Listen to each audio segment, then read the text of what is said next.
আমি বেরিয়ে যেতে পারলেই বাঁচি আর কি, মানে এই সোশ্যাল মিডিয়া থেকে অন্তত বেরিয়ে যেতে পারলে খুব ভালো হয় আমার। আমাকে বাদ দেওয়া হয়েছে, আরেকজনকে নেওয়া হয়েছে, কারণ তার সোশ্যাল মিডিয়ায় ফলোয়ার বেশি। কোনো কারণে যদি আমার একটু রাগ দেখাই তাহলে এই আপনার ভিডিও, এই দেখুন এই ভিডিও চক্করে সমস্ত কিছু একদম বরবাদ হয়ে গেল। রূপঙ্কর বাগচি গালাগালি দিলেন, রূপঙ্কর বাগচি বাঁ দিকের পাটা উপরে তুলেছিলেন। আচ্ছা, আমি বাঁ দিকের পাটা কেন মানে রূপঙ্কর বাগচি হাতটা এরকম তুলেছিলেন, বোধহয় কাউকে মারবেন বলে ভেবেছিলেন। ফিট করে গেছি আর কি, খুব লাকিলি। আমার বউ আমাকে সারাক্ষণ বলে এই কথাটা, যে তুমি জাস্ট লাকিলি ফিট করে গেছো এই প্রফেশনে। 30 বছর আমাকে কদিন আগেই বলছিল যে হাউ, মানে কি করে যে তুমি এরা ম্যানেজ, তুমি তোমার মতো একটা লোক। আমার বন্ধুরা, আমার পাড়ার বন্ধুরা বলে আমাকে যে, তার কারণ আমি ভীষণ ইন্ট্রোভার্ট ছিলাম, ভীষণ কম কথা বলতাম, লোকজনের কাছ থেকে দূরে সরে থাকতাম, একটা কোথাও গ্যাদারিং হলে আমি কোণে থাকতাম, কোথাও সামনে যেতাম না। হ্যাঁ, তারা আমার, তুই এইরকম একটা প্রফেশনে এত নাম করলি কি করে রে? চলে এসো আজ রাতে, চলে এসো আমার সাথে প্রিয়তমা। শিল্পের প্রতি ভালোবেসে পাগলামি বরাবরই শিল্পীদেরকে তকমা দিয়েছে কাচ পাগলের। তবে গানের প্রতি তার আগ্রহ বরাবরই ছিল, কিন্তু বাংলা গানের প্রতি সেই নাড়া দেওয়া, সেই অনুপ্রেরণা যে গানের হাত ধরে হয়েছে সেটা হচ্ছে কবির সুমনের পাগল। মানে বোঝাই যাচ্ছে তিনি নিজেও গান পাগল, এবং গানের নাম যখন পাগল তখন সেই গানের নাম ধরে তো নাড়া দিতেই পারে। নতুন করে বলার দরকার নেই, তার পরিচিতি দেওয়া মানে সবটাই ছোট হয়ে যাবে, কারণ তিনি আমাদের সকলের মনে বাস করেন তার গান দিয়ে, তার অভিনয় দিয়ে, তার কবিতা লেখা দিয়েও বটে। তিনি আর কেউ নন, তিনি হচ্ছেন রূপঙ্কর বাগচি। আজ যেন ভেসে যায় ধুলো মেঘের ধার ঘেঁষে, তোমার কথা তোমার বলেছি শোনো তুমি। কেমন আছেন? এই তো ঠিক আছে। বাহ, একদম সংক্ষিপ্ত উত্তর। ঠিকই আছে। আচ্ছা, কিন্তু সামনে একটা দারুণ সুখবর আসছে, সেটা আমরা জানি, তো সেই সুখবরের অপেক্ষায় রয়েছি, সেই কথায় পরে আসছি। তার আগে বলি, এই যে পাগল কথাটা দিয়ে শুরু, সবার আগে যেহেতু রূপঙ্করদার অভিনয়ের প্রতি একটা টান ছিল, গানের প্রতিও টান, কবিতা লেখাও রয়েছে, সাথে গান লেখা সব কিছু নিয়ে সব থেকে বেশি পাগলামি অনুভব কোনটার প্রতি করতেন? মিউজিক, অবশ্যই সঙ্গীত। সঙ্গীত পাগলামি না, সঙ্গীত আসলে এমন একটা বিষয়, একটা সাধনার বিষয় আর কি। এর কোনো মানে সমুদ্র, আকাশের মতো একটা বিষয়, বড় একটা আকাশ যার কোনো সীমা পরিসীমা হয় না আর কি। তো সঙ্গীতকে সাধনা করাই, সঙ্গীতের চর্চা করাই আমার চিরকালের একটা পাগলামিও বলা যেতে পারে, চিরকালের পাগলামি বা খ্যাপামি। কিন্তু সঙ্গীতকে আমি ভীষণ ভালোবাসি, সঙ্গীতের জন্য আমি, সঙ্গীত ছাড়া আমি থাকতে পারবো না। সুতরাং এটা এমনই একটা বিষয় যে বিষয়ে ব্যতীত আমার কোনো মানে কোনো অস্তিত্ব, এক্সিস্টেন্সই নেই আর কি। রূপঙ্করদা এই যে শুরুটা করলেন, এটা জানার পর ভীষণ অবাক হয়েছিলাম যে রূপঙ্করদা অনেকের গান দ্বারা অনুপ্রাণিত হয়েছে আর কি, এবং তার মধ্যে বিদেশি প্রচুর গায়কও রয়েছেন, কিন্তু বাংলা গানের অনুপ্রেরণা বা সেই নাড়া দেওয়াটা কবির সুমনের পাগলের গানের হাত ধরে। কবির সুমনের পাগল শুধু না, কবির সুমনের নানা গানের, অসংখ্য গান, অজস্র গান। শুধু সুমনদা নয়, সেই সময়ের, আসলে শুধু সুমনদার নাম ওরমভাবে বললে আসলে ওর বলাটা খুব ডিফিকাল্ট আর কি। আসলে বাংলা গানের প্রতি ভালোবাসা সে তো রবি ঠাকুরের গান থেকে, সে তো অতুল প্রসাদের গান থেকে, নজরুল ইসলামের গান থেকে, কি দ্বিজেন্দ্র রায়ের গান থেকে, রজনীকান্ত সেনের গান থেকে, পরবর্তীকালে সলিল চৌধুরী, নচিকেতা ঘোষ, সুদিন দাশগুপ্ত, মান্না দে, হেমন্ত মুখোপাধ্যায়, কার নাম বলবো, আরতি মুখোপাধ্যায়, সন্ধ্যা মুখোপাধ্যায়, গীতা দত্ত। একটা সময় একটা ফাঁক ছিল, সুমনদার নাম কেন বলি সেটা হচ্ছে যে একটা শ্যামল মিত্র ভীষণ আমি ভক্ত শ্যামল মিত্র। একটা সময় একটা বড় ফাঁক হয়ে গেছিল এই 80s শুরু থেকে 90s অবধি, মানে বছর 10 গান হচ্ছিল, কিন্তু সেই গান আমাকে সেরকমভাবে ছুঁয়ে যেত না, যেটা তার আগের গানগুলো ছুঁয়ে যেত, কিন্তু সেই সময়কার গানগুলো আমায় ছুঁয়ে যেত না। তখন যার গান আমাকে ছুঁয়ে গেছিল একদম অন্য রকমের। সেটা হচ্ছে সুমনদা তো অবশ্যই, সুমনদাকে শোনা, সুমনদার লেখা, বিশেষত লেখার আমি ভয়ঙ্কর ভক্ত। আর অবশ্যই নচিকেতা চক্রবর্তী, নচিকেতা চক্রবর্তী, আরও অনেকেই। যেমন আমি কিন্তু যদিও মহিনের ঘোড়াগুলি সম্পাদিত যে গান, ছড়া সময়ের গান বা ইত্যাদি সেগুলো সুমনদার আগেই তৈরি করা গান, কিন্তু আমি সুমনদার আগে সেগুলো শোনার সৌভাগ্য আমার হয়নি। সুমনদাকে শোনার পর আমি সেগুলো শুনেছি। সুতরাং গৌতম চট্টোপাধ্যায় এবং তার গান, গড়ের মাঠের গান, অরুণেন্দু দাশের গান, তারপরে আরও অনেক, মানে মৌসুমী ভৌমিক, কাজী কামাল নাসের, তপন সিনহা, শিলাজিদ্দার কিছু গান, সবই আমাকে খুবই, অঞ্জন দত্ত সেই সময়টায় আমাকে খুব খুব খুব ইন্সপায়ার করেছে, মানে মোড় ঘুরিয়েছে বলা যেতে পারে। হ্যাঁ, ঠিক তাই। আচ্ছা, যেহেতু গান নিয়ে কথা হচ্ছে এবং রূপঙ্করদা পাশে, একটু রবীন্দ্রসঙ্গীত শোনা যাক 2 লাইন। নিশ্চয়ই। আচ্ছা,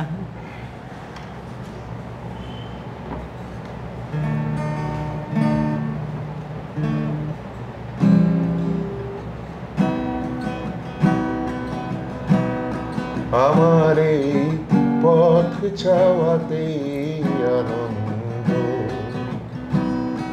আমার এই পথ চাওয়াতে আনন্দ,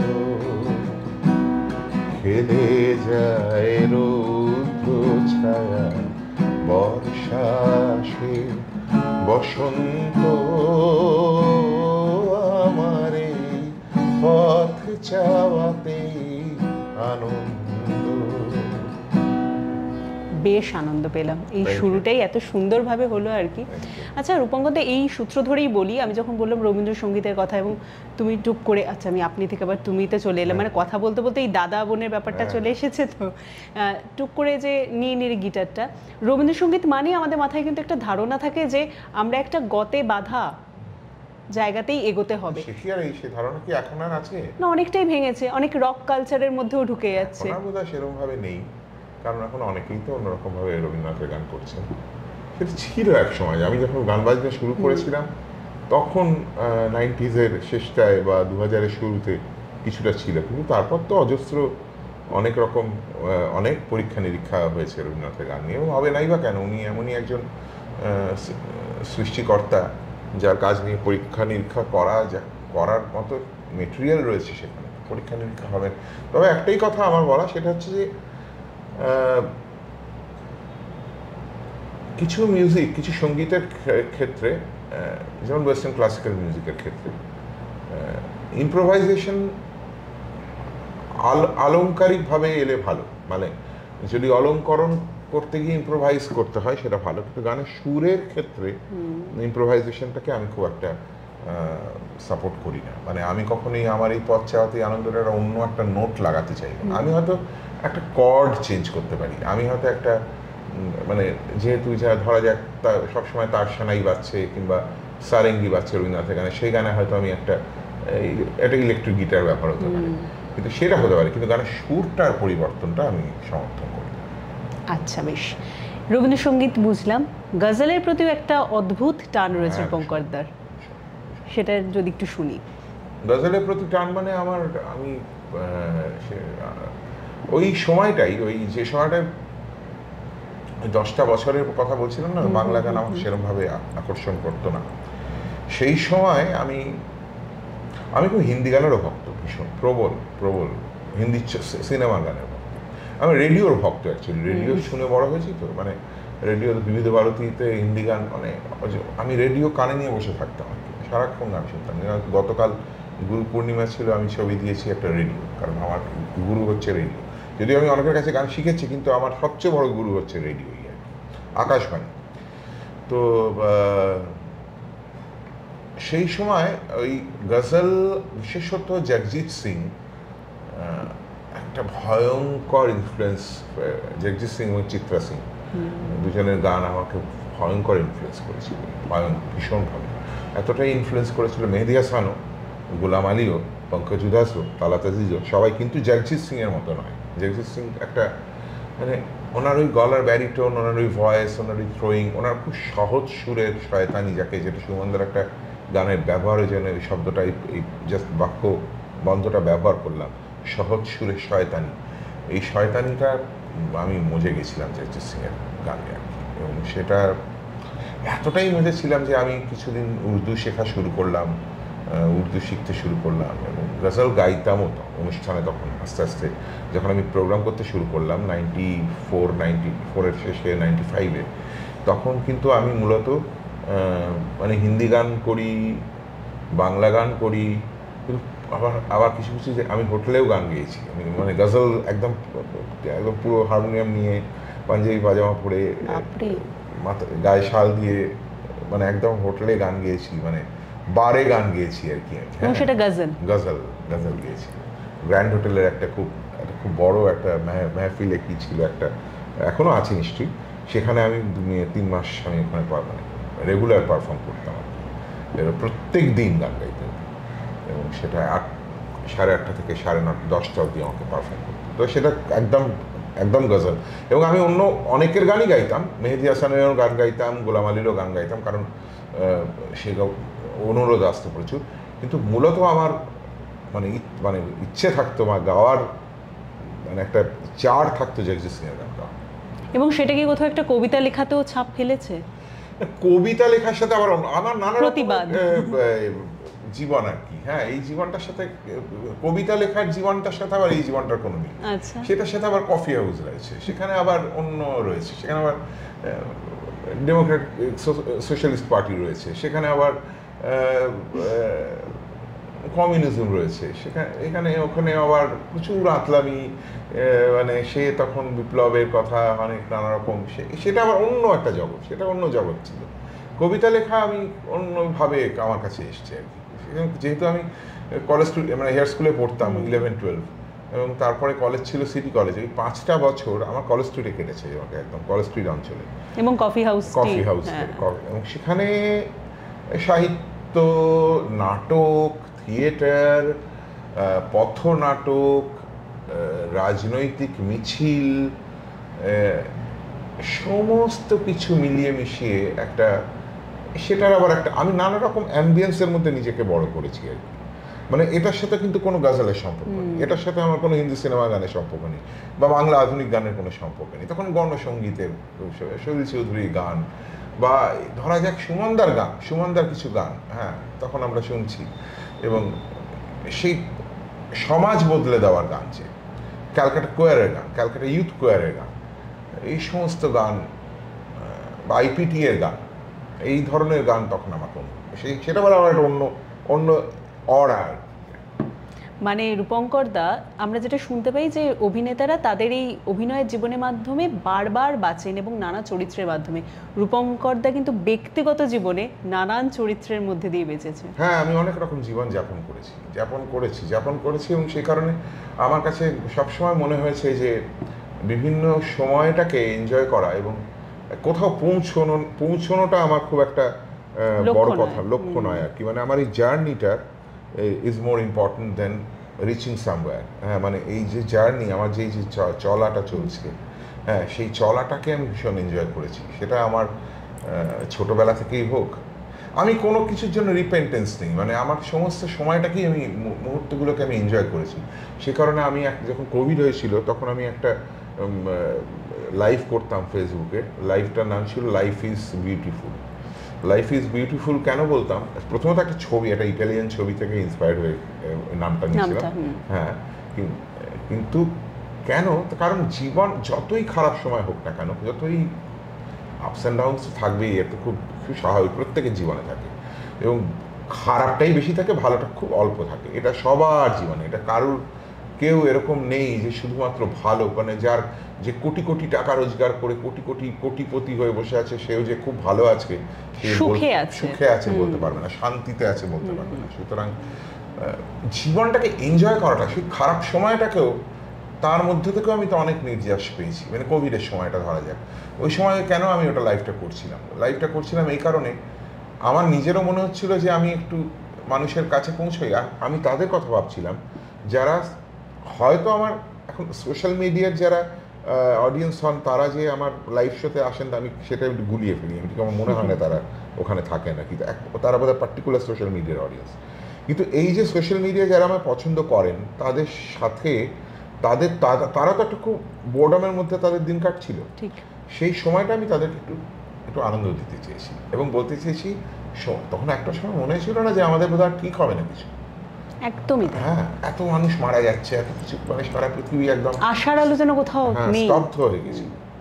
তখন মনে হয়েছিল যে না, আছে জীবনে বেঁচে থাকার মজা আছে, সেইটা বলার জন্য।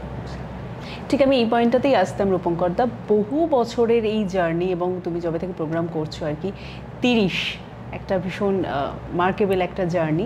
সেই 30টা বছরের মধ্যে আর কি যবে থেকে শুরু করেছে, যে যেমন বলছেন 94, সেই দর্শক এই দর্শক সত্যিই পার্থক্য থাকবে, কিন্তু এই দর্শক সেই দর্শকের পার্থক্যটা কি বুঝতে পারো? অনেক পার্থক্য হয়ে গেছে এখন।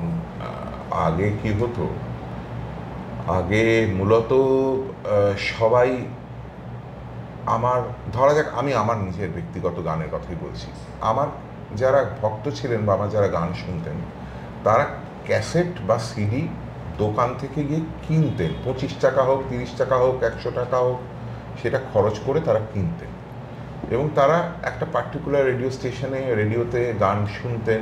সেই ক্যাসেটটা নিয়ে গিয়ে বা সেই সিডিটা নিয়ে গিয়ে সিডি প্লেয়ারে চালাতেন, শুনতেন, ক্যাসেট টেপ রেকর্ডারে চালাতেন, শুনতেন।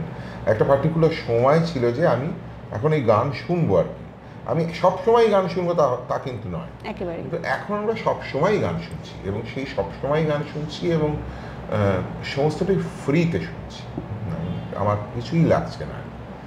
আমি যখন খুশি যা খুশি আমিও তো শুনছি, ইনফ্যাক্ট আমিও শুনছি। আমি যখন আমার কালকে রাত্রিবেলায় আমার হঠাৎ ইচ্ছা করলো, আমার ঘুম আসছিল না, আমার মনে হলো একটু বাঁশি শুনি, রনু মজুমদারের বাঁশি সার্চ করলাম, বেরিয়ে এলো, আমার কানের হেডফোন লাগিয়ে শুয়ে পড়লাম। তো এটা তো আমার তখন আমার হচ্ছে রনু মজুমদারের যদি রেকর্ড বা সিডি বা ক্যাসেট যদি না থাকতো আমি তো শুনতে পেতাম না, ঠিক, আমার কিনতে হতো ওটা গিয়ে। তো এখন সময়টা একেবারেই পাল্টে গেছে যে আর কোনো কিছু খুব সহজলভ্য হয়ে গেলে, যে জিনিস খুব সহজেই পাওয়া যায় তার প্রতি আকর্ষণ মানুষের একটু কমে যায় একেবারে। হ্যাঁ, যে কারণে আমরা বলতাম যে ছোটবেলায় যে ওই ডাক্তার কত টাকা ভিজিট নেয়, ওর 15 টাকা ভিজিট নেয়, আর উনি কত নেন, উনি নেন 100, উনি ভালো ডাক্তার, 100 টাকা যিনি নেন। 15 টাকা যিনি নিচ্ছেন তিনি কিন্তু ভালো ডাক্তার হয়তো, কিন্তু তাও মনে হতো যে 100 টাকা যিনি নিচ্ছেন তিনি নিশ্চয়ই ভালো ডাক্তার, কারণ মূল্যের বিচারে সেই মূল্যটা তো আর নেই। সুতরাং দর্শকের মান তো কম, তাদের দোষও দেওয়া যায় না, তাদের কাছে তাদেরকে দিয়ে দেওয়া হয়েছে যে ভাই তোমরা এনজয় করো, মানে গান শোনো, সিনেমা দেখো, হ্যাঁ যা খুশি তাই করো। একমাত্র থিয়েটারটা দেখা যায় না, পয়সা টিকিট কেটে দেখতে হয়। তাও অর্ধেক সময় থিয়েটারে আমি তো দেখি যে আমাকে একটা যদি দেওয়া যায়, দুটো কমপ্লিমেন্টারি দেওয়া যায়, মানে টিকিট কেটে আবার কিছু একটা, এই যে আমার অনুষ্ঠানটা, কত লোকে যে আমাকে ফোন করে বলছে হ্যাঁ দারুণ দাদা, ওই শুনতেই হবে, অসাধারণ অনুষ্ঠান, টিকিটের দামটা যদি চলে যাই একটু দুটো চারজনের ব্যবস্থা আছে। আমি এটা কি কেন, মানে কি জন্য এটা হবে, আমি কফি খেতে পারি 250 টাকা দিয়ে, 500 টাকা দিয়ে, হ্যাঁ আমি কত কি করছি, কত মানে খাওয়ার পেছনে তো মানে পয়সা ওড়াচ্ছি আর কি। যা আজকাল জিনিসপত্রের দাম হয়েছে, এই যে আমরা যদি একটা আইনক্সে সিনেমা দেখতে যাই, তার পেছনে যে পপকর্ন কিনতে যা পয়সা খরচ হয়, আমার একটা পপকর্নের দামের থেকে আমার টিকিটের দাম কম, হ্যাঁ। সুতরাং সেক্ষেত্রে সেই টিকিটটা কিনে অনুষ্ঠানটা দেখতে অসুবিধাটা কিসের, কিন্তু কিছু করার নেই, আমি তাদের বলতে পারি না, কারণ তারা জানে যে দাদা এর তো হয় এরকম, আমরা তো শুনি আপনাকে সব সময়, শুনতে তো পাচ্ছি। এই যে অনুষ্ঠানটা ওনারা যদি নাই বা যদি দেখেন, যারা দেখবেন বা শুনবেন, তারা বলবে কি এমন মিস করবো, কিন্তু মিস করবেন। তার কারণ হচ্ছে আমি এমনভাবে অনুষ্ঠানটা সাজিয়েছি, অনেক কিছু মিস করার আছে, কিন্তু সেটা বোঝানো তো সহজ নয় সবাইকে। তো আমি এইটার জন্য বলছি আপনি মিস করবেন, এইটার জন্য বলছি আমি মিস করবো, আপনি মিস করবেন বলে তো আমি তাকে বোঝাতে পারবো না। সুতরাং সে বলছে ওই তো দাদা প্রিয়তমা গাইবে, ওই তো তুমি কেমন তুমি গাইবে, ওই তো বোকারটা গাইবে, আর কি আর হবে, ঠিক আছে সে আর যাবো কোনটা, না গেলেও হয় পরে আবার একটা পাড়ায়, তো ওই পাড়ায় আসবে, শুনলাম ওই পাড়াতে আসছে অনুষ্ঠান, তো ওই পাড়ায় শুনে নেবো। তো এইটা হয় আর কিন্তু সামাজিক মাধ্যমের রমরমা ঠিক যেরকম রয়েছে, ঠিক তোমার প্রোগ্রাম থেকে তো ওরকমই ছোট ছোট অংশ ভাগ হয়ে যাবে বা লাইভ হয়ে যাবে, সেরকমও কি ব্যবস্থা রেখেছো? কারণ তুমি বলছিলে যে যারা আসবেন না তারাও তো অনেক সময় পরে দেখেই নেন, মানে যেটাই দেখো। হ্যাঁ, দেখে নেন। এই পরশু দিনই একটা অনুষ্ঠান করছিলাম রবীন্দ্র সদনে, তো আমি চাঁদ গাইছিলাম। চাঁদ গাইতে গাইতে আমি সবাইকে, অডিয়েন্সকে বলছিলাম চলুন আমরা সবাই মিলে ক্ল্যাপ দিই, তালি। কিন্তু ক্ল্যাপ দেবেন কি করে, কারণ সবাই তো মোবাইলটা এরকম করে ধরে রয়েছে, ক্ল্যাপটা দিতে আরেকটা হাত লাগবে। আমি বললাম মোবাইলটা নামান না আপনারা সবাই, মানে অন্তত আমি সামনে, অন্তত আমি যতটা দেখতে পাচ্ছিলাম, অন্তত 4-5টা রয়ে সবাই মোটামুটি মোবাইলটা এরকম করে রয়েছে।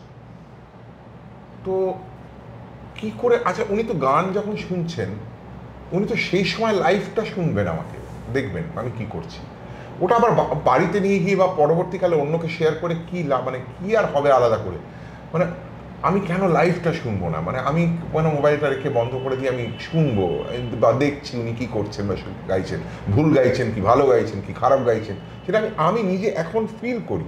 সেটা না করে আমি এটা মোবাইলে ভিডিও করছি কেন? তো তো আর কি করবো, এটা যদি হয় হবে, আর কি ছড়িয়ে যাবে।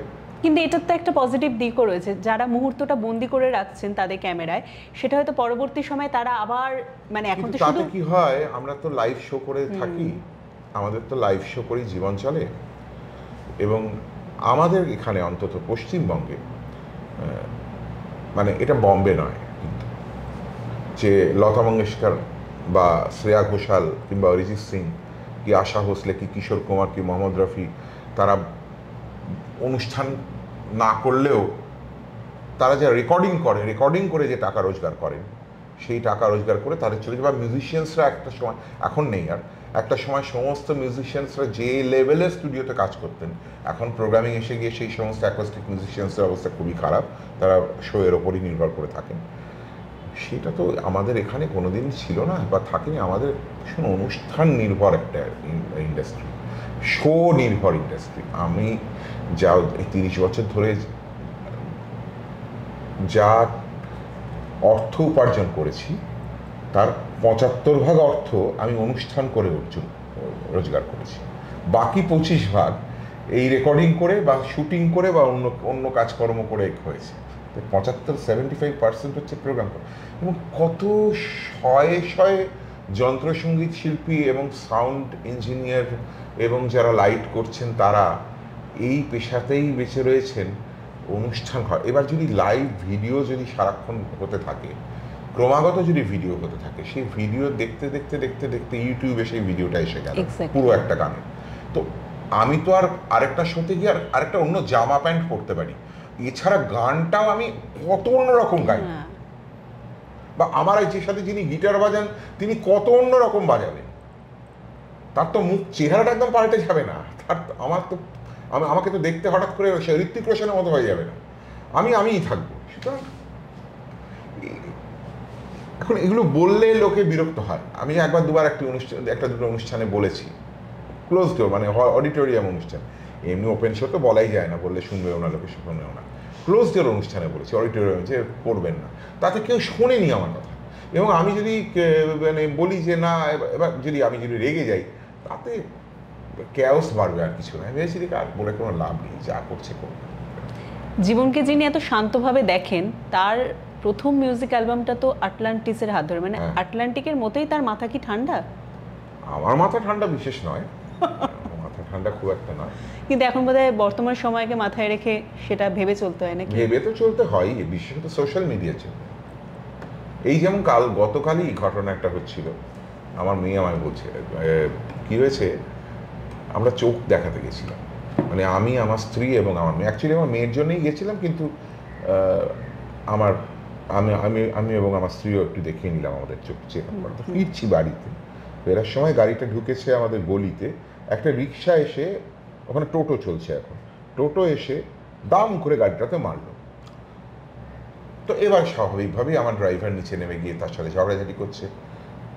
আমার স্ত্রী চৈতালি, সেও নেমে গিয়ে তাকে বলছে যে কেন আপনি এরকমভাবে কাজ চালান, এইসব কথাবার্তা হচ্ছে। তো তারপর যখন হয়ে গেল, এবার আমরা বাড়িতে যাচ্ছি, তখন আমাকে আমার মেয়ে বললো যে তুমি সারাক্ষণ সামনে চুপ করে বসেই রইলে, একবার নামলেও না, দেখলেও না, কিছু করলেও না। তুমি তো একটা ছেলে, তোমার তো এটা করা উচিত। আমি প্রাথমিকভাবে বললাম, দেখ এটা ছেলে মেয়ে হিসেবে ভাগ করাটা না করাই ভালো, তুই ভাবিস না। যে কোনো মেয়েও এটা করতে পারে, আর ছেলে হলেই তাকে এটা করতে হবে তার কোনো মানে নেই। আর দ্বিতীয় কথা, আমি এই যে নামবো, নেমে আমি একটা রিক্সাওয়ালার সাথে ঝগড়া করবো, কেউ ওখান থেকে ভিডিও করে আমাকে দেখিয়ে বললো রূপঙ্কর বাগচি, গায়ক রূপঙ্কর একটি রিক্সাওয়ালার সঙ্গে ঝগড়া করছে। তা আমি তো মানে আমি আর এসবের মধ্যে নেই আর কি। মানে সোশ্যাল মিডিয়া তো আমাদেরকে মানে একদম, মানে আমাদেরকে বলবো না, আবার আমি ভুল করছি, আমাকে সোশ্যাল মিডিয়া, আমাকে আর কাউকে না, আমাকে একদম এরকম আষ্টে পৃষ্ঠে বেঁধে রেখেছে। মানে আমি কিচ্ছু, মানে কোনো রকমের অন্য রকমের মুখ চোখ করতে পারি না আর কি। আমি রেগে যেতে পারবো না, আমি হাসি মুখে আমায় থাকতে হবে, খুব স্মাইলিং ফেস, আমি খুব ভালো আছি, আমি শান্ত শিষ্ট একটা সুবোধ, ভালো খাওয়া দাওয়া করছি, আমার পরিবেশ, রাগ টাগ কিছু নেই আমার, এরকমভাবে থাকতে হবে আর কি। না হলে আমি কোনো কারণে যদি আমার একটু রাগ দেখাই, তাহলে এই আপনার ভিডিও, এই দেখুন এই ভিডিও চক্করে সমস্ত কিছু একদম বরবাদ হয়ে গেল। রূপঙ্করদা, তার মানে তারকা হওয়ারও জ্বালা রয়েছে? আমার আগে ছিল না, আমি কোনোদিনই তারকা নিঃসুলভ আমার কোনো আচরণই ছিল না, সেই কারণেই আমি এরকম ব্যবহার করতাম, সেই কারণেই আমি এরকম, যদি থাকতো তাহলে আমি করতাম না। আমি চিরকালই একটু রাস্তায় ফুচকা খেয়েছি, আলু কাবলি খেয়েছি, মেট্রো করে যাতায়াত করেছি, অনেক মানে এখনও করি, এখন আমি টুপি পরে 600 সানগ্লাস পরে মুখে মল বেঁধে মেট্রো করে অনেক জায়গায় চলে যাই। কিন্তু আগে তো এমনিই যেতাম, এমনিই করতাম, এমনি যে ঘুরেছি, তারপরে সিনেমা দেখতে তো গেছি, একাডেমি চত্বরে ঘুরে বেরিয়েছি, আড্ডা মেরেছি, যেখানে সেখানে আড্ডা মেরেছি। মানে এগুলো আমি আমার গত 7-8 বছর আগের কথাও বলছি, 6-7 বছর আগের কথাও বলছি। কিন্তু সোশ্যাল মিডিয়া আসার পর না, সেগুলো থেকে একটুখানি বড্ড আজকাল কীরকম একটু ঘাবড়ে যাই আর কি। যে ধরা যাক আমি ইস্টবেঙ্গল মোহনবাগান নিয়ে গল্প করছি, এবার আমি কি একটা বলে ফেললাম, এটা হয়তো মুখ দিয়ে একটা, এবার আমি তো একটা নর্মাল মানুষ, উত্তর কলকাতার ছেলে, মুখ দিয়ে একটা গালাগালি বেরিয়ে গেল, যে টিমকে আমি সাপোর্ট করি না তার বিরুদ্ধে একটা গালাগালি বেরিয়ে গেল, রূপঙ্কর বাগচি গালাগালি দিলেন, রূপঙ্কর বাগচি বাঁ দিকের পাটা উপরে তুলেছিলেন। আচ্ছা, আমি বাঁ দিকের পাটা কেন মানে রূপঙ্কর বাগচি হাতটা এরকম তুলেছিলেন, বোধহয় কাউকে মারবেন বলে ভেবেছিলেন, আমি হয়তো মাথা চুল করতে হাতটা তুলেছিলাম, কেউ ভাবলেন না এবার রূপঙ্কর বাগচি কাউকে মারার জন্যে। তো আমি এই ভয় না, আমি হাত পাও নাড়াতে পারি না খুব একটা, আমি খুব সুবোধ বালক হয়ে যেখানে যাই চুপ করে বসে থাকি, আর যত তাড়াতাড়ি সম্ভব সেখান থেকে পালিয়ে যাওয়ার চেষ্টা করি। আমি বাড়িতে খুব ভালো থাকি, কারণ বাড়িতে কেউ আমার ভিডিও করে না। এবং ইভেন্টে গিয়ে যে তুমি কত তাড়াতাড়ি কাজটুকু সম্পূর্ণ করে যে পালিয়ে যাও, ওটা আমার ছিল, সেটা ওটা আমার ছিল কাল। ওটা আমার একবার আরেকটা ইনসিডেন্ট মনে পড়ে গেল, মহাজ্যোতি, তখন আমি সবে রাষ্ট্রীয় পুরস্কার পেয়েছি। এবার মহাজ্যোতি সদনে ইউকো ব্যাংকের একটি অনুষ্ঠান, তো আমার যিনি তবলা বাজেন আবেশদা, তার পরিচিত একজন ভদ্রলোক ইউকো ব্যাংকে রয়েছে, তারই যোগাযোগে অনুষ্ঠানটা হয়েছে। তো তিনি আবেশদাকে বলেছেন, আবেশবাবু যখন সাউন্ড চেক, আবেশবাবু শুনুন পঙ্কজদাকে সম্বর্ধনা দেবো, তাহলে হ্যাঁ আবেশবাবু দিয়ে দিন, অনুষ্ঠানের শুরুতেই দিন। না না, আমরা ঠিক করেছি, উনি তো একটা রাষ্ট্রীয় পুরস্কার পেয়েছেন, ওনাকে এবার অনুষ্ঠানটা শেষ হবে, তারপরে উনি যে স্টেজ থেকে বেরিয়ে যাবেন, তারপরে আমরা আবার ওনাকে ডাকবো। এটা করবেন? ঠিক আছে, করুন, আমার মনে হয় না তাতে করে সুবিধা হবে। না না, এটাই আমরা প্ল্যান করেছি, এটা প্লিজ আপনি, আমরা সারপ্রাইজ দেবো একটা। ও, তোমার কাছে কোনো ইনফরমেশন ছিল না? এবার তো অনুষ্ঠান শেষ হয়ে গেছে, এবার উনি স্টেজে উঠেছেন, দুর্দান্ত অনুষ্ঠান করলেন রূপঙ্কর বাগচি, আমার মিউজিশিয়ানরা তখন গোছাচ্ছেন সবার কি। রূপঙ্কর দেখা, আমি আরেকবার স্টেজে মঞ্চে আসতে অনুরোধ করছি, আমাদের তরফ থেকে উনি যে রাষ্ট্রীয় পুরস্কার পেয়েছেন এই তুমি কেমন তুমির জন্য, তার জন্য আবেদা দিক থেকে বলছেন আমার মহাজ্যোতি সদনের অনুষ্ঠান, আমি থাকি টালা পার্কে পাইকপাড়ায়। রূপঙ্কর এখন শ্যামবাজার ক্রস করে গেছে। হ্যাঁ, আমি তো তখন গান শেষ হয়েছে, গাড়ি ছুটে চলে গেছি। আবেশদা বলে, আমি আপনাকে আগেই বলেছিলাম, কি তাহলে কি করে, আগেই তো বলেছিলাম আপনাকে, উনি তো শ্যামবাজার ক্রস করে বাড়ির কাছাকাছি চলে গেছে।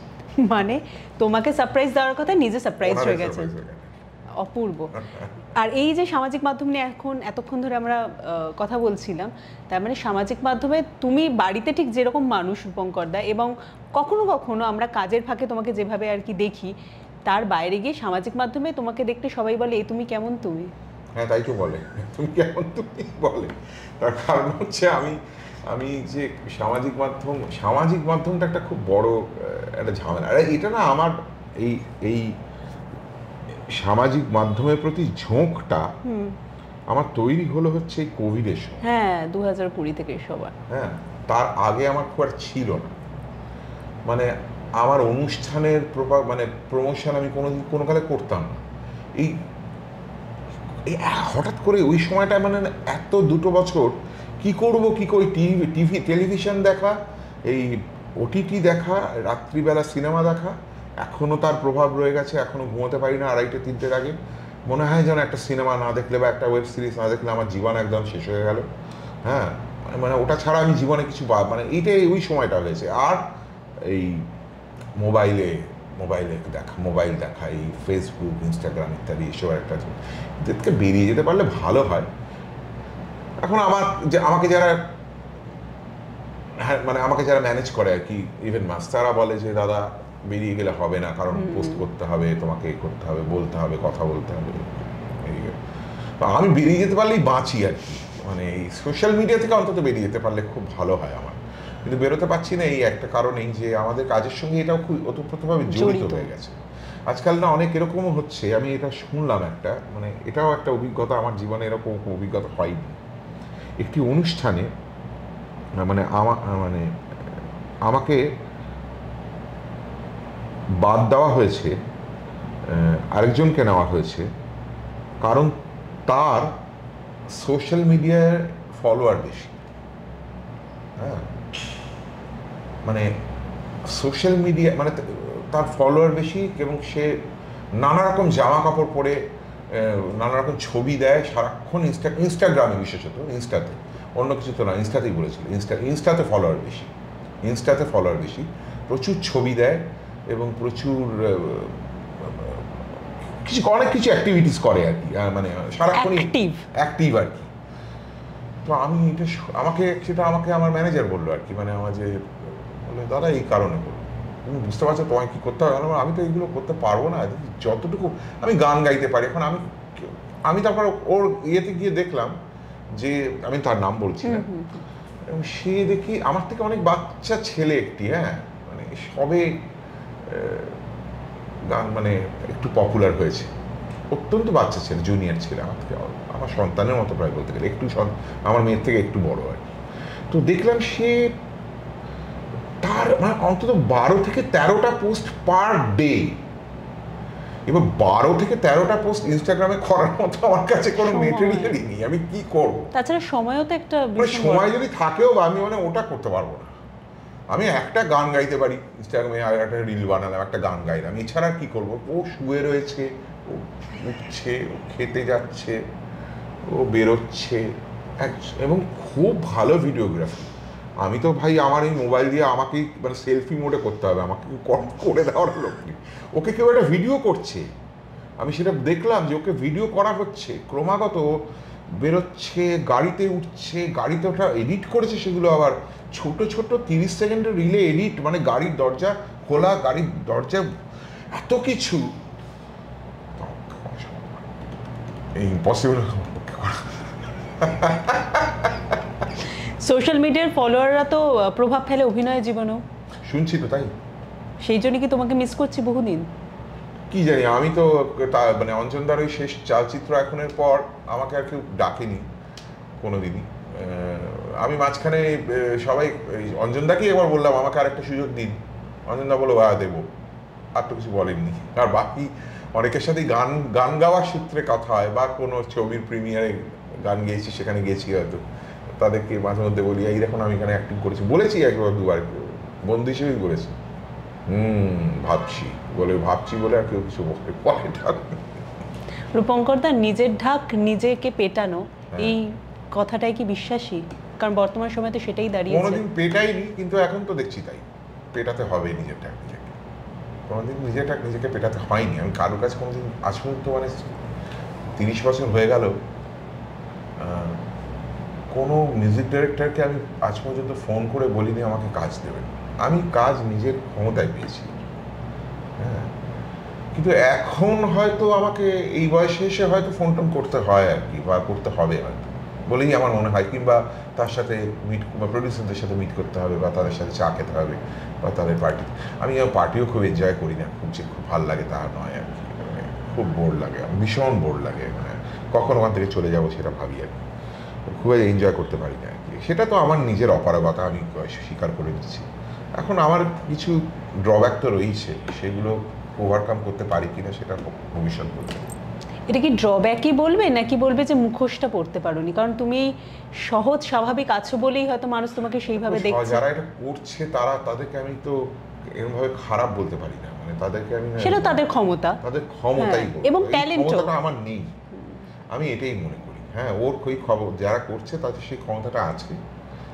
আমি যেমন আমাকে বহু লোকে বলেছিল বম্বে যাওয়া, আমি একবার দুবার বম্বে গিয়ে দেখেছিলাম যে ওই লাইফস্টাইল এবং ওই জীবনযাত্রার সাথে আমি নিজেকে কোনোদিন খাপ খাওয়াতে পারবো না। আমি পালিয়ে আসবো, মানে আমি যাবো হয়তো 6 মাস থাকবো, তারপর আমাকে আমি পারবোই না থাকতে। আমাকে 1000 কোটি টাকা দিলেও আমি পারবো না থাকতে, আমাকে 10খানা হিট গান দিয়ে দিলেও আমি পারবো না থাকতে বম্বেতে। আমাকে কলকাতা ফিরে, আর আমি কলকাতা শহরকে ভীষণ ভালোবাসি, আমার পাড়াকে ভালোবাসি, আমি উত্তর কলকাতাকে ভালোবাসি। আমার অনেক মানে নীতিগীতি এসব আছে আর কি, যেগুলো একটা সেলিব্রিটি হওয়ার ক্ষেত্রে খুব একটা সেগুলো সাপোর্ট করে না, বরঞ্চ সেগুলো প্রতিবন্ধকতা তৈরি করে। তো সেই প্রতিবন্ধকতাগুলোকে আমি তো সরাতে খুব একটা পারিনি, সেটা আমার অপারগতাই বলবো। মানে এটা আমার মুখোশ বা মুখ সেসব কিছুই বলবো না, কারণ মুখোশ যারা পড়েছেন তার ক্ষমতা আছেন মুখোশ পড়েছেন বলে, বা তারা হয়তো সেরকম সিচুয়েশন ফেস করেছেন তাই পড়তে বাধ্য হয়েছেন, করতে হচ্ছে, তাদেরকে করতে হচ্ছে, তাদেরকে টিকে থাকতে হবে। মানে ফিট সেই তো সার্ভাইভ করবে। তো সেটা এটা খুব সহজ ব্যাপার। আমি ফিট করে গেছি আর কি, খুব লাকিলি। আমার বউ আমাকে সারাক্ষণ বলে এই কথাটা, যে তুমি জাস্ট লাকিলি ফিট করে গেছো এই প্রফেশনে 30 বছর। আমাকে এই কদিন আগেই বলছিল যে মানে কি করে যে তুমি না ম্যানেজ, তোমার মতো একটা লোক। আমার বন্ধুরা, আমার পাড়ার বন্ধুরা বলে আমাকে যে, তার কারণ আমি ভীষণ ইন্ট্রোভার্ট ছিলাম, ভীষণ কম কথা বলতাম, লোকজনের কাছ থেকে দূরে সরে থাকতাম, একটা কোথাও গ্যাদারিং হলে আমি কোণে থাকতাম, কোথাও সামনে যেতাম না। হ্যাঁ, তারা আমার, তুই এইরকম একটা প্রফেশনে এত নাম করলি কি করে রে, মানে ভেবেই পাই না। গানটা নয়, তুই ভালো গাছ, কিন্তু গান তো অনেকেই ভালো গায়, কিন্তু তার জন্য তোকে যা যা করতে হয়, আসলে স্টেজে উঠলে কিংবা ক্যামেরার সামনে এলে বা কিছু হলে, তখন না আমি একটা অন্য মানুষ হয়ে যাই। মাইকটা হাতে পেলে তখন, বা স্টুডিওতে গিয়ে আমি যখন মাইকটা আমাকে গাইতে বলা হয়, তখন আমি একটা অন্য মানুষ হয়ে যাই। কিন্তু যেই সেই কাজটা শেষ হয় কিংবা সেই কাজটা শুরু হওয়ার আগের মুহূর্তের আমি একদম এই প্রফেশনে ফিট করার লোক। আচ্ছা রূপঙ্কর দা, এতক্ষণ ধরে যে সামাজিক মাধ্যম নিয়ে কথা বলছি, সামাজিক মাধ্যমে যেখানে তুমি নিশানায় চলে এসেছিলে যে কারণের জন্য, সেটা একান্তই ছিল বাংলা গানকে সাপোর্ট করে তোমার কথা বলা। সেখানে কিছু 19-20 কথার জন্য তোমাকেই সম্মুখীন হতে হয়েছিল। সেটা ঘুরে ফিরে আজকে কিছু বছর বাদে আবারও কিছুটা একই ঘটনা আমাদের বাংলার একজন টলি অভিনেতা, সেরকমই একটি বাংলার সুপারস্টার, ইয়েস, নো ডাউট, তো তাকেও এরকম নিশানার মুখে পড়তে হয়েছে, আবার সেটা অপোজিট কারণে। এটাই তো হওয়া উচিত আর কি। মানে আমার মনে হয় যে নিজের ভাষার প্রতি ভালোবাসাটা থাকাটাই স্বাভাবিক। যদিও আমার মানে বুম্বাদার কে সবাই এরকমভাবে বলছেন, তাতে আমি খুব একটা খুশি হচ্ছি তা না, ডেফিনেটলি নয়, আমার খুব খারাপই লাগছে। কারণ বুম্বাদাকে আমি অত্যন্ত শ্রদ্ধা করি। কিছু মানুষের প্রতি, আমি ব্যক্তিগতভাবে মানুষটিকে চিনি না, কিন্তু ইন্ডাস্ট্রিকে উনি যে কতটা হেল্প করেছেন এবং বাঁচিয়ে রেখেছেন কিভাবে, সে সম্পর্কে আমার ভালোই ধারণা আছে। এবং উনি যে কী লেভেলের একজন বাঙালি প্রিয় একজন মানুষ, সেটা সম্পর্কেও আমার সম্যক ধারণা আছে। সুতরাং আমার মনে হয় উনি ওটা বোধহয় একটা ভুল, মানে উনি বাংলাতে উত্তর দিয়ে দিতেই পারতেন। হ্যাঁ, এটা কেন একটা টাইমের একটা ভুলে হয়ে গেছে। ভেতর থেকে উনি এটা মনে করেন না কখনই, আমি বিশ্বাসই করি না বুম্বাদা। কারণ বুম্বাদা কখনো আমরা আড্ডা, ভীষণ বাঙালি মানুষ আর কি, ভেরি বেঙ্গলি, বাঙালি, একদম বাঙালি লোক। আর হ্যাঁ, ভাষার প্রতি ভালোবাসা যদি থাকে, তার থেকে আর আনন্দের কী হতে পারে। মাতৃভাষার প্রতি ভালোবাসা থাকার তো খুব স্বাভাবিক। সেটা না হলেই আমি বরঞ্চ একটু অবাক হই। যখন আমার সাথে এই ঘটনা ঘটেছিল, তখন প্রচুর দুঃখ, কষ্ট, যন্ত্রণার সাথে সাথে চূড়ান্ত অবাকও আমি হয়েছিলাম। তো ভালো যে ভাষার প্রতি যদি ভালোবাসা সত্যিভাবে ফিরে আসে মানুষের, তাহলে তো খুবই ভালো। বাংলা ভাষাকে বাঁচানো ভীষণ প্রয়োজন। শুধুমাত্র গান বাজনার ক্ষেত্রে নয়, ছবির ক্ষেত্রে নয়, নিজের ছেলে মেয়েদেরকে বাংলা সাহিত্য পড়ান, বাংলা কবিতার বই পড়ান, বাংলা শেখান, বাংলা বলতে শেখান। মাতৃভাষাকে ভালোবাসার থেকে ভালো কিছু হয় না, থেকে ভালো কিছু হয় না। ইংরেজিতে কথা বলা বা অন্য যে কোনো ভাষায়, আপনি জার্মানিতে গেলে জার্মান বলতে হবে, কিন্তু বলতেই হবে, কাজের জন্য সব কিছুই করতে হবে।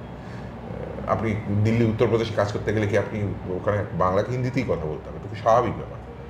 কিন্তু তাহলে আমি বাংলা ভুলে যাবো না, বাংলাটাকে ভুলবো না। আমাদের প্রচুর মানে সাহিত্য কৃষ্টিতে আমরা যে কি স্ট্রং, সেটা অনেক ভাষার অনেক সিনেমার গান আছে, কিন্তু আমাদের সিনেমার গানের বাইরে ভাবুন তো কত রকমের গান আছে। সব ভাষায় এত গান এত নেই,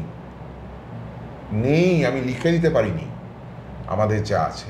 আমাদের রবি ঠাকুর আছে, আমি বলছি না, মানে প্রচুর কিছু রয়েছে। সুতরাং তাকে ভালোবাসা, আমাদের সাহিত্য এত স্ট্রং একটা জায়গায়, হ্যাঁ, তাকে ভালো। থিয়েটার, নাটক, আমাদেরকে দেখে তো সবাই ইনফ্লুয়েসড হবে, মানে ইমপ্রেসড হবে, তাই না? একেবারে অনেকক্ষণ ধরে গানটা বেশ শুনবে করছে আর কি। আমি যেটার অ্যাকচুয়ালি ফ্যান, রূপঙ্করদার প্রিয়তমা। চলে এসো আজ একবার, চলো মরে যাই বারবার, প্রিয়তমা।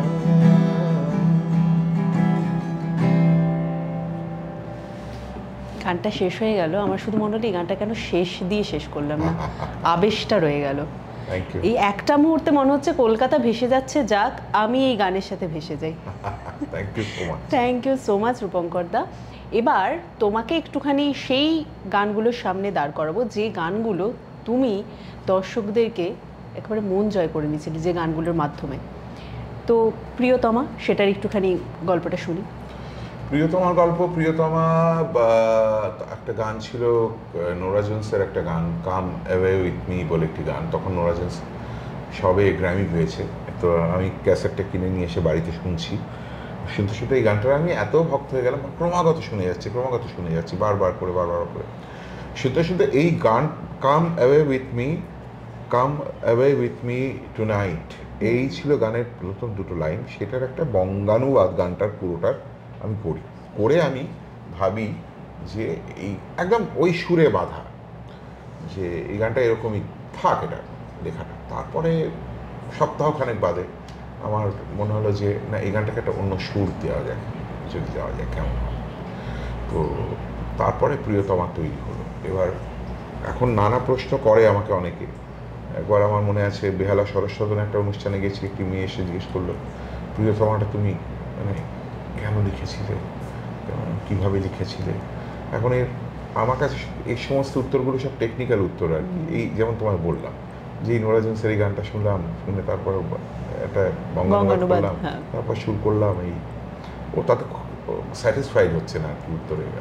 না মানে কীভাবে এলো, তুমি কীরকম প্রেমে পড়েছিলে? আমি তো না, মানে তখন কি হয়েছিল, বৃষ্টি, তখন কি ভীষণ কষ্ট, দুঃখ, কিছুই ছিল না, একটা ব্ল্যাঙ্ক কিছু, মানে আমার কিছু ছিলই না আর কি। মানে আমার তৈরি করতে হয়েছে গান, আমি গান বানিয়েছি এই আর কি। তো এত রেগে গেল মেয়েটা শেষে রেগে গিয়ে আমাকে বললো, তুমি একটা আনরোম্যান্টিক একটা লোক সিঙ্গার। হ্যাঁ, তা হতে পারে, মেবি আমি আনরোম্যান্টিক সিঙ্গার। যখন গানটা গেয়েছি তখন তো তোমার খুব রোম্যান্টিক লেগেছে, কিন্তু বেসিক্যালি ইউ আর আনরোম্যান্টিক। কেন? ঠিক তাই হবে, একদম কারেক্ট। বাপ রে, এইভাবে অভিমান করা যায়? এটা ফ্যান, মানে আমি ওর অভিমানটাকেই মানে স্বীকৃতি দিয়েই বলছি যে আমার এই যে বললাম না একটু আগে, যে আমি স্টেজের ওপর বা স্টুডিওতে বা যখন কাজ করছি, যে লোকটা আমি, সেই লোকটা যখন তাকে যদি অন্য সময় তুমি দেখো, তার মধ্যে খুব মেলাতে পারবে না আর কি। মানে আমি ওই সারাক্ষণ আমি একটা ঘোরের মধ্যে রয়েছি, প্রচুর মিউজিক নিয়ে ভাবছি, হ্যাঁ, সারাক্ষণ একটা মিউজিকময় আমার জীবন, এরকম তো নয়। আর 4-5টা লোকের মতো উঠে আমি দাঁত ব্রাশ করি, খাওয়া দাওয়া করি, সবই করি, বেড়াতে যাই, টিভি দেখি, সিনেমা দেখি, আড্ডা মারি, সব কিছু করি। তার সাথে তুমি আমার ইন্টারভিউ নিচ্ছ, তুমি একজন জার্নালিস্ট, আমি একজন সিঙ্গার, আমি একজন পারফর্মার, দ্যাটস ইট। উনি ক্যামেরা করছেন, আমি এখানে বসে আছি, একদমই। ও চাঁদ, ও চাঁদের গল্প কিংসুকের লেখা। ও চাঁদ লিখেছিল, কিংসুকও এখন আর নেই, খুব কম বয়সে আমাদের ছেড়ে চলে গেছে। ওর একটা অদ্ভুত ব্যাপার ছিল, ও খুব মানে ও চাঁদ কিন্তু যদি শুনলে মানে এমনিতে তো খুব মজার গান বা খুব নাচের গান বলে সবাই চাঁদ চাঁদ চাঁদ বলে চিৎকার করে সবাই, কিন্তু ঘটনা হচ্ছে ও চাঁদ কিন্তু বিরহের গান। অ্যাকচুয়ালি আলটিমেটলি ছেলেটা একটা মেয়েকে ভালোবাসতো, সে কাঁচের চুড়ি বিক্রি করতো, সে একটা মানে হকার আর কি। হকার একটা মেয়েকে ভালোবাসতো, উল্টো দিকে ফ্ল্যাটে থাকে, মেয়েকে ভালোবাসে, সেই মেয়েটা একটা বড় কোনো ছেলেকে বিয়ে করে চলে গেল, হকারটা সেই চুরি বেচতে থাকতো। তো এটা একটা চূড়ান্ত দুঃখের গান। কিন্তু কিংসুক সবসময় বলতো যে তুমি দুঃখটাকে সেলিব্রেট করো। আমি যখন এই গানের লেখাগুলো পেতাম তখন আমার লেখাগুলো পড়ে বলতাম তুমি মজার সুর করো, মজার সুর করো। আমি তো অন্যরকম ভাবতে শুরু করেছি, আমি অন্যরকম গান সুর করার কথা, না না না না না না তুমি তুমি মজার সুর করো, যাতে যাতে খুব মজা লাগে, মানে খুব ফানি একটা কিছু থাকে। মানে কিন্তু ফান তো নেই এ গানে লেখার মধ্যে, মানে না থাকুক। যে বুঝবে, চার্লি চ্যাপলিনের ফানের মধ্যে যে দুঃখ রয়েছে, সেই সেই যে দুঃখটা বুঝবে সে বুঝবে, যে বুঝলো না সে বুঝলো না, তার বোঝার ক্ষমতা নেই, তাকে ছেড়ে দাও, বাদ দিয়ে দাও, সে মজাই পাক, সে মজাই পাক। কিন্তু মজা করো। আমার তো দুঃখ কিংসুক একটু জীবনটাকে অন্যভাবে দেখতো, তখন আমাকে খুব বোর করতো। আমি যেহেতু খুব অত্যন্ত সাধারণ ছেলে ছিলাম, মানে ও একদম পুরো ভ্যাগাবন্ড আর কি, একটা মানে মানে কি বলবো, ভয়ঙ্কর ছিল আর কি। সে মানে কবিতা শোনাতে শুরু করলে প্রায় ঘন্টা খানেক ধরে মানে আমি পাগল হয়ে শুয়ে পড়তাম আর কি। তো ও বলতো তুমি জীবন কষ্টটাকে যদি এনজয় করতে না পারো, কষ্টটাকে নিয়ে যদি নিজেকে নিয়ে যদি মজা না করতে পারো, এখন আজকাল ও নেই বলে, এখনও বেঁচে নেই আর কি, নেই বলে খুব মিস করি ওর এই কথাগুলো। এবং সত্যি তাই, কষ্টটাকে এনজয় যদি তুমি করতে না পারো তাহলে কিন্তু মজা থাকে না জীবনে। এবং চাঁদ কিন্তু একদম টিপিক্যাল দুঃখের গান, কিন্তু ভীষণ মজার গান হিসেবে, নাচের গান হিসেবে এখন পপুলার এই চাঁদের গল্প। বুঝলাম। অনুপম রায়ের সাথে তোমার আলাপ বোধহয় অনেক দিন আগে, ব্যাঙ্গালোরে। অনুপম রায়, আমি অনুষ্ঠান করতে গেছিলাম, সেখানে মীর আর আমার অনুষ্ঠান ছিল। মীরের একটা স্ট্যান্ড আপ কমেডি প্রথমে, তারপর আমার পারফরমেন্স। তো স্ট্যান্ড আপ কমেডি মীরের হয়ে যাওয়ার পর আর আমার পারফরমেন্সের মাঝখানে দুটো ছেলে, রাজস্বী আর অনুপম, দুজনে গান গাইছিল। তখন আমাকে আমার মিউজিশিয়ানসরা ডেকে নিয়ে বললো কি দারুণ গান গাইছে, একটু অন্যরকম। গিয়ে শুনছিলাম ওরা গান গাইছে, গিয়ে আর গিটার নিয়ে, দুটো গিটার নিয়ে দুজনে মিলে গান গাইছিল। গানগুলো শুনে ভীষণ ভালো লাগলো। তো ওর সাথে তখন আলাপ হওয়ার পর ওকে বললাম যে তুমি কলকাতায় কি আসবে নাকি, কী করো? আমি ব্যাঙ্গালোরে চাকরি করি। সৃজিতের সাথে ওখানে আলাপ, অনুষ্ঠান শুনতে গেছিল, ব্যাঙ্গালোরে চাকরি করি। তো আচ্ছা, তো তুমি কি কলকাতায়? আমি ভাবছি কলকাতায় চলে যাবো, না এলে আমার সাথে দেখা করো, আমি তোমার গান করবো, আমার করার ইচ্ছে আছে। তো কলকাতায় এলো। আমার মনে আছে বেলেঘাটাতে একটা অনুষ্ঠান ছিল, এরকমই একটা বৃষ্টির দিন, বেলেঘাটাতে একটা অনুষ্ঠান, এবং সেদিন বৃষ্টি পড়ছিল, তার মধ্যে ওরা প্যান্ডেল করে অনুষ্ঠানটা করতে পেরেছিল। অনুষ্ঠানের শেষে আমি যখন গাড়িতে উঠছি তখন ওই অনুপম ভিজতে ভিজতে এসে আমায় এই ক্যাসেটটা রাখো। কে বলো তো? অনুপম, ব্যাঙ্গালোর। হ্যাঁ দাও, তুমি শুনো, একটু বাড়িতে গিয়ে শুনো, আমায় বলো যদি কোনো গান ভালো লাগে তাহলে ঠিক আছে। তো আমি বাড়িতে গিয়ে হয়তো তারপরের দিনও নয়, হয়তো 3, 4, 5, 6 দিন বাদে আমি ক্যাসেটটা শুনেছি, শুনে বেশ ভালো লেগেছে। তো তারপরে আমি ভাবছি এবার অনুপমকে ফোন করবো। ক্যাসেটের মধ্যে অনুপম ফোন নাম্বার দিয়ে দেবো, ল্যান্ডলাইন নাম্বার, বেহালায় থাকতো তখন। তো আমি ফোন করবো, তারও একটা সপ্তাহ ফোন করবো, ওকে অনুপমকে ফোন করতে হবে, পরের বছরের অ্যালবামে ওর গান রাখবো। আরেকটা সপ্তাহ চলে গেছে, একটা মাস চলে গেছে। তারপরেই দেখি আমাকে আমার মতো থাকতে দাও, অটোগ্রাফ। আর তারপর তো অনুপম তো মানে ওয়ান্ডার স্টার, মানে ও তো একদম, আমি দুজন স্টার দেখেছি একদম, মানে একটা গানেই এরকম টাক করে, একটা শ্রীকান্ত আচার্য আর একটা হচ্ছে অনুপম রায়, মনের জানালা আর এই আমাকে আমার মতো থাকতে দাও। তারপর তো একটা তারপর ওকে আমি অ্যাপ্রোচ করেছিলাম যে অ্যালবামে গান, তখন বললো না আমি আর অ্যালবামে গান করবো না, আমি সব ছবিতে গান করবো, আমার গানগুলো সব ছবিতে ইউজ করবো, তোমাকে আমি ডাকবো ছবিতে গাওয়ার জন্য, কিন্তু অ্যালবামে আর করবো। ঠিক আছে। তারপরে তো গভীরে যাও, গভীরে ডুব দিলে 3জন মিলে একসাথে, যাদের আলাপ ব্যাঙ্গালোরে। যাদের আলাদা, কারেক্ট কারেক্ট। বাহ, অপূর্ব।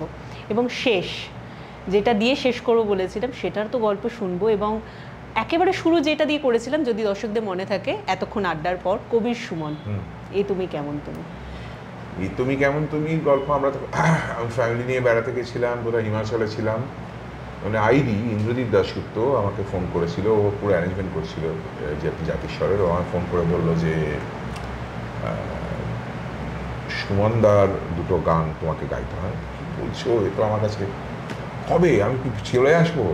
না না, তুমি তোমার ভ্যাকেশন করে নাও, এসে ফোন করো। তো আমি তারপর ফিরে ফোন করলাম, সুমনদার সাথে কথা হয়, আইডির সাথে কথা হয়। আইডি বলছে চলে এসো, তুমি এই দিনকে স্টুডিওতে চলে এসো, দুটো গান আছে। গেলাম, এ তুমি কেমন তুমি, সময় সুমনদার সাথে দেখা হলো। এ তুমি কেমন তুমি অভিজ্ঞতা কি বলবো এখন, সেটা পুরোটা মানে পুরো অভিজ্ঞতাটা এখানে শেয়ার করতে আমি পারবো না, কারণ সুমনদার সাথে যারা কাজ করেছেন তারা জানেন যে সুমনদা কীরকম মানুষ। হ্যাঁ, সুতরাং সুমনদার নানা রকম মজাদার এক্সপিরিয়েন্স আছে, প্রচুর মজাদার এক্সপিরিয়েন্স আছে, নানা রকম, মানে সেগুলো বলা যাবে না। হ্যাঁ, বলা যাবে না।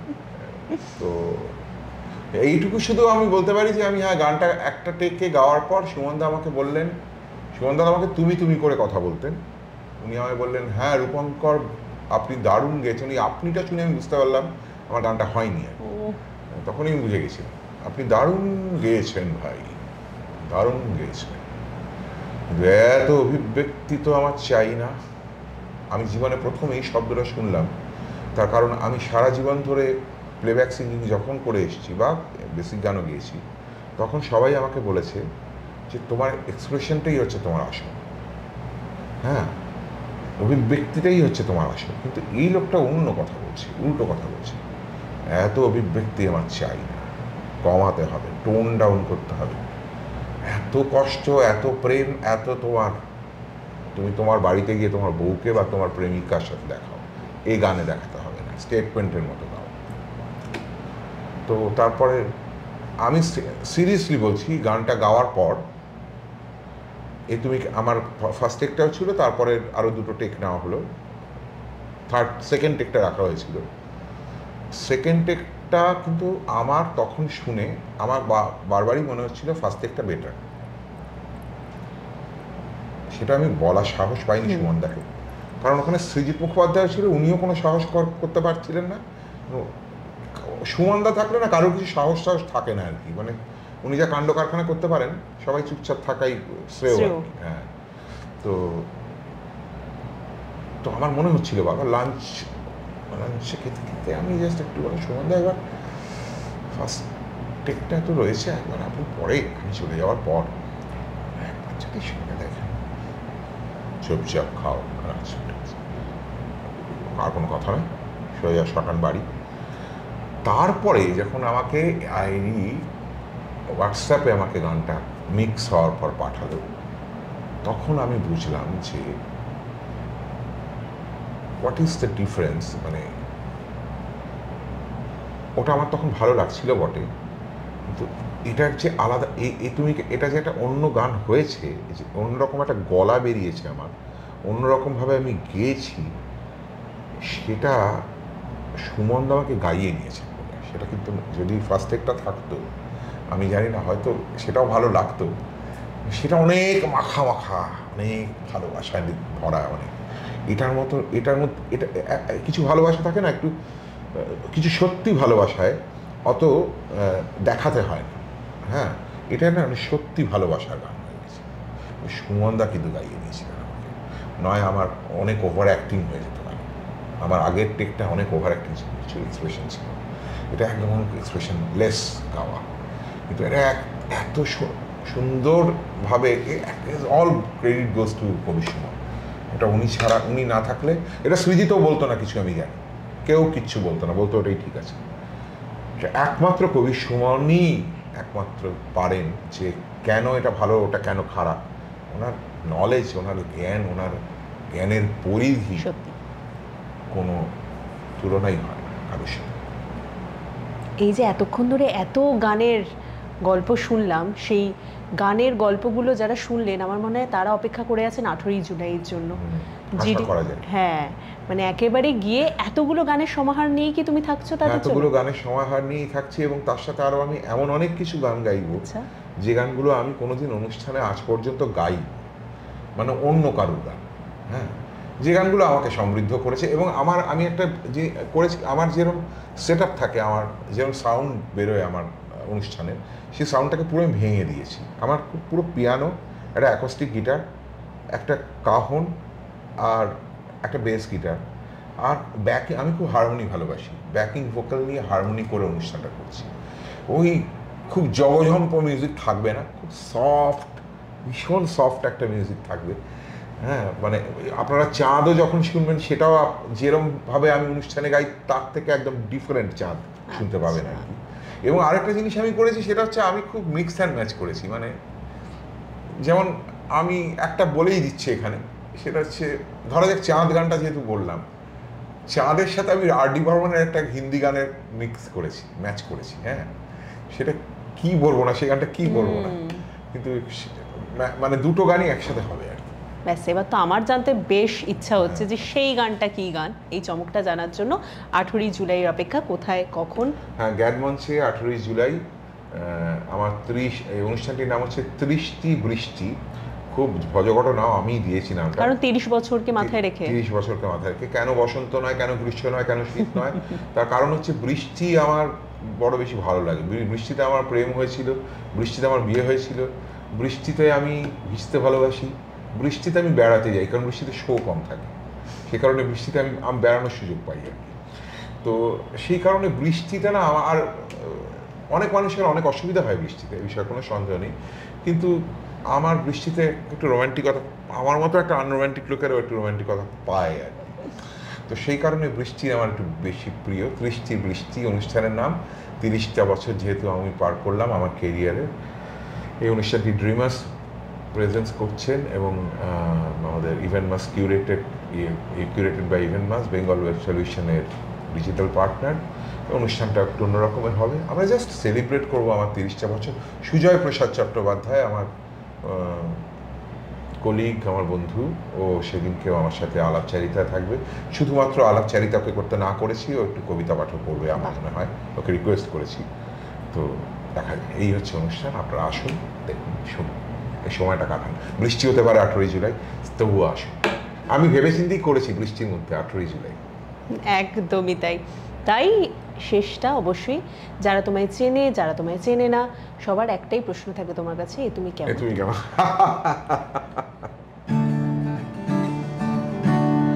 তুমি কেমন, তুমি চোখের তারায় আয়না ধরো, এ কেমন কান্না তুমি আমায় যখন আদর করো, জন্মের আগেও জন্ম পরেও জন্ম তুমি এমন, সুরেরও গভীর সুরে পদাবলীর ধরন যেমন।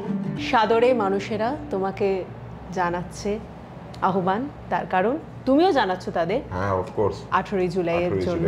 শুধু সেই দিনটার অপেক্ষা এবার। আর আমার মনে হয় আপনারা এতক্ষণ ধরে এতগুলো গানের গল্প শুনলেন, সেই গানগুলোকে সামনে থেকে উপভোগ করার মজা তো আলাদাই। তাই সেই অপেক্ষা পূরণ করতে হলে অবশ্যই 18ই জুলাই জ্ঞানমঞ্চে আপনাদের যেতে হচ্ছে। আর এই আড্ডাটি, নিখাদ আড্ডাটি কেমন লাগলো আপনাদের জানাতে অবশ্যই ভুলবেন না। এরকম আরও আড্ডা দেখার জন্য অবশ্যই নজর রাখুন আমাদের চ্যানেলে। তুমি কেমন, তুমি চোখের তারায় আয়না ধরো, এ কেমন কান্না